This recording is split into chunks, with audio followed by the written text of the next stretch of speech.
Kalau sakit kepala dan leher tegang kerap berulang, itu tandanya badan dah mula bagi isyarat yang tekanan darah mungkin tak terkawal. Sebab bukan semua sakit kepala datang sebab penat. Ada yang berlaku bila tekanan dalam salur darah dah lama tinggi dan aliran darah kurang lancar. Kawan aku dulu jenis kerja kuat. Duduk lama, selalu stres, drive jauh tiap hari. Mula-mula pening biasa je. Sekejap okey, sekejap datang balik. Dia ingat kurang tidur.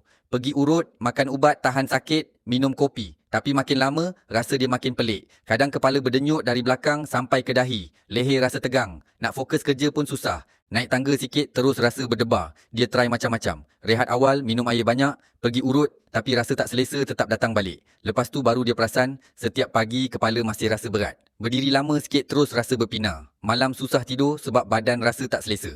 Lepas jumpa doktor, doktor cakap straight. Ini bukan sakit kepala biasa. Tekanan darah dia tinggi dan memang kena jaga dari awal. Sebab bila tekanan darah tak terkawal, salur darah bekerja lebih kuat dan lama kelamaan boleh meningkatkan risiko komplikasi kesihatan.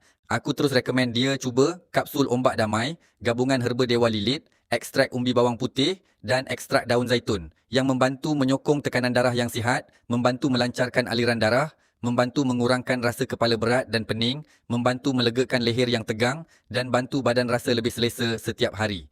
Dia terus ikut cara makan yang disyorkan mengikut berat badan dan aku pesan terus amalkan secara konsisten minggu pertama. Hari ketiga dia cakap kepala dah rasa lebih ringan. Hari kelima leher dah tak setegang dulu. Hari ketujuh dia sendiri cakap bro baru aku sedar. Rupanya selama ni bukan badan aku penat tapi tekanan darah aku yang memang kena jaga.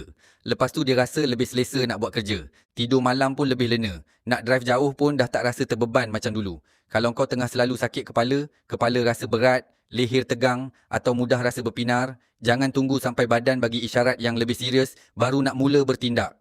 Bila tekanan darah tak dijaga dengan baik, badan pun makin lama makin cepat penat. Try kapsul ombak damai. Amalkan ikut cara makan yang disyorkan. Ramai jadikan ia sebagai ikhtiar harian untuk membantu menyokong tekanan darah yang sihat, melancarkan aliran darah serta membantu mengurangkan rasa kepala berat dan pening. Klik terus beg kuning atau link tulisan kat bawah ni sekarang.